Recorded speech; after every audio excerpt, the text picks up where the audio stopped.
پاکستان نے افغانستان کو منہ توڑ جواب دیا ہے اور افغانستان نے بھی پاکستان میں 53 جگہوں پر حملے کیے ہیں، اور جن ڈرونز کے ذریعے حملے کیے گئے ہیں وہ بھارتی ساکھ کے بتائے جاتے ہیں، اور وہ بھارتی ساکھ کے ڈرون انہوں نے بالکل انڈیا کو کاپی کرتے ہوئے پاکستان کی سول آبادی پہ حملے کرنے کی کوشش کی ہے اور مساجد کو شہید کرنے کی کوشش کی ہے۔ گو کہ پاکستان کی سیکیورٹی فورسز نے ان ڈرون حملوں کو ناکارہ کر دیا ہے یا ناکام بنا دیا ہے۔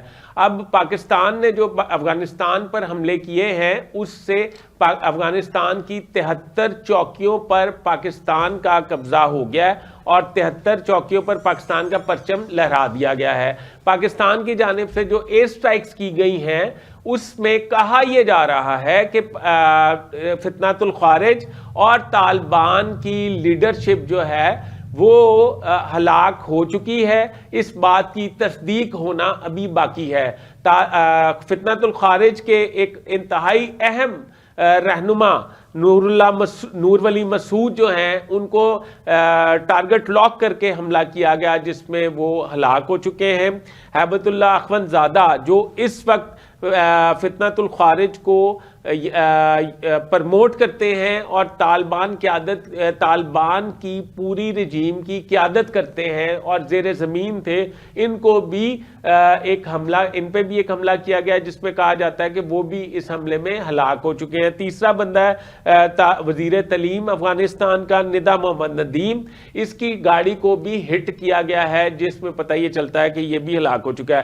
اچھا، اب طالبان کی جانب سے یہ دعویٰ کیا جاتا تھا کہ طالبان کی یا افغانستان کی 5000 سالہ تاریخ میں انہوں نے گوریلا جنگ کے ذریعے دنیا کی سپر پاورز کو یہاں سے بھاگنے پہ مجبور کیا، جس میں امریکہ اور رشیا۔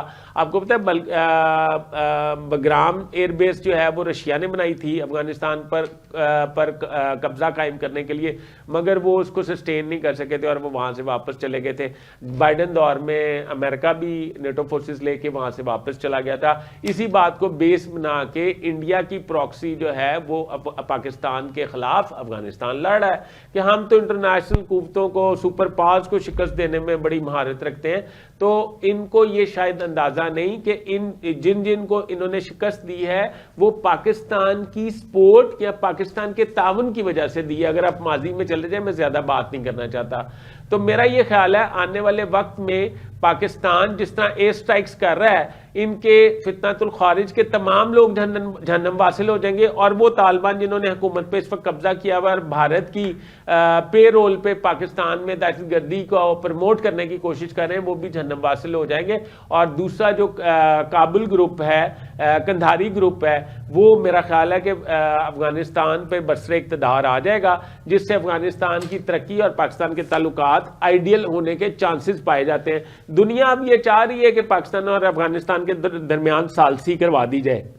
اگر ثالثی پہلے بھی کروانے کی کوشش کی گئی، چائنا نے کی، رشیا نے کی، ترکیہ نے کی، قطر نے کی اور ایران نے بھی کی، مگر طالبان جو ہیں وہ اپنی کمٹمنٹ پر پورا نہیں اترتے۔ آج بھی اگر ثالثی کروانے کے لیے کوئی آتا ہے تو پاکستان اس کو خوش آمدید کہے گا اور کوشش کرے گا کہ یہ ثالثی ہو جائے، پر اس بات کی گارنٹی کون دے گا کہ طالبان کی سرزمین یا طالبان یا فتنۃ الخوارج پاکستان کے خلاف استعمال نہیں ہوں گے؟